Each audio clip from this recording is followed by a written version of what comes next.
Okay hi guys, welcome back my channel. Yesterday night second షోకి పీడియాటర్ బ్యాడ్లాండ్స్ అని ఒక సినిమాకి వెళ్ళాను. సినిమా చూసాక బ్రో నిజంగా లిటరలీ చాలా చాలా మంచి ఫీలింగ్ ఇచ్చింది. అవుట్ స్టాండింగ్ ఉంది.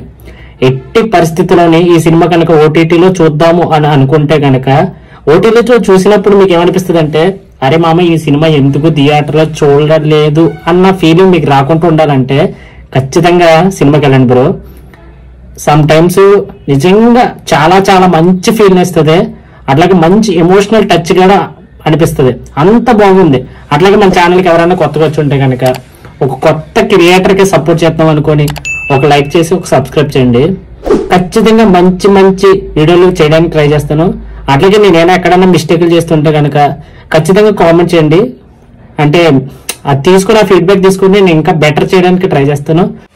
ఫస్ట్ డైరెక్టర్ గురించి మాట్లాడుకోవాలంటే డాన్ ట్రెచెన్బర్గ్ అని ఒక డైరెక్టర్ ఉంటాడు. తన గురించి చెప్పాలంటే జియోస్టార్ అని ప్రేన్ ఒక మూవీ ఉంటది. అది చూసారనుకో, అది మీకు నచ్చి ఉంటే కనుక మేబీ ఇది దానికన్నా 10 times నచ్చి ఉంటుంది. ఖచ్చితంగా నచ్చుతుంది. అంత బాగుంది. హాలీవుడ్ సినిమా అంటే మనం యాక్చువల్ గా అంటే పెద్ద పెద్ద ఫైట్స్ అట్లాగే యానిమేషన్ అంటే గ్రాఫిక్స్ ఎక్స్పెక్ట్ చేస్తాం. అవి ఎప్పుడు జరిగేవే. కాకపోతే ఈ సినిమాలోని ఒక ఎమోషనల్ గానీ ఒక కామెడీ గానీ అట్లాగే తోపు లెవెల్ ఫైట్ కానీ ఈ మూడాటిని బ్యాలెన్స్ చేసే చూసావా డైరెక్టర్, నిజంగా హ్యాట్స్ ఆఫ్ అనిపించింది. చాలా చాలా ఎమోషనల్ బాగా పండింది, బాగా సెట్ అయింది. అలాగే కామెడీ కూడా ఏదో కావాలని పెట్టినట్టు ఉండదు.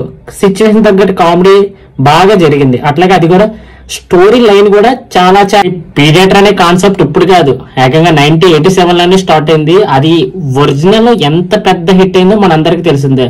అందులో యాక్ట్ చేసిన ఆర్నాల్డ్ కూడా చాలా చాలా ఎంత అంటే ఇంకా అప్పట్లో ఆ ఫిల్మ్ చూసినప్పుడు ఒక గోస్ బంప్స్ అంటే ఆ పర్సన్ చూస్తేనే మనకి అంత భయంకరంగా ఉంటాడు ఆర్నాల్డ్.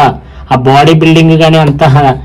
తర్వాత దాన్ని సంబంధించి లింకప్ చేసి చాలా చాలా దగ్గర 5-7 వచ్చినాయి. బట్ ఏది కూడా అంత ఇంపాక్ట్ అయితే చూపించలేదు. ఆ మధ్యలో వచ్చిన ప్రే కొంచెం బెటర్ ఫీలింగ్ ఇస్తుంది. బట్ ఇది మాత్రం ఖచ్చితంగా నేను అంటే ఒరిజినలే, బట్ ఇది చాలా మంచి ఫీల్ ఇచ్చింది. ఎట్టి పరిస్థితుల్లోనే ఇది మిస్ కాకూడదని నేను అనుకుంటున్నా. సీన్ ఉంటాయి, లాస్ట్ సీన్ ఒకటిని అట్లాగే డ్రాగన్ తోటి అట్లాగే పెద్ద మృగం ఉంటది. ఆ సీన్లు కూడా చాలా చాలా బాగుంటాయి. ఫ్యానింగ్ అని ఉంటుంది, ఎలీ ఫ్యానింగ్ అని, ఆవిడ చాలా చాలా బాగా చేసింది. అంటే మనం ఇంకా ఆవిడ గురించి బాగా చేసిందని చెప్తాం కానీ దానికి పెట్టే హార్డ్ వర్క్ సినిమాలో కంప్లీట్ గా కనిపిస్తుంది. అంత బాగా చేసింది. సినిమా అయితే ఓవరాల్ గా నాకైతే కంప్లీట్ గా సాటిస్ఫాక్షన్ ఇచ్చింది. మీకు కూడా అట్లాంటి సాటిస్ఫాక్షన్ కావాలంటే ఖచ్చితంగా సినిమాకి వెళ్ళండి. టాప్ లెవెల్ ఫీలింగ్ ఇస్తుంది. అందులో అయితే కాంప్రమైజ్ అయ్యే విషయం లేదు. ఒకవేళ మీరు వెళ్ళకపోతే మాత్రం రేపొద్దున ఓటీటీలో చూస్తే ఖచ్చితంగా కొంచెం డిసప్పాయింట్ అవుతారు. ఆ ఫీల్ రాకుండా ఉండాలంటే సినిమాకి వెళ్ళండి. ఓకే, నెక్స్ట్ వీడియోలో మళ్ళీ కలుద్దాం. జై హింద్.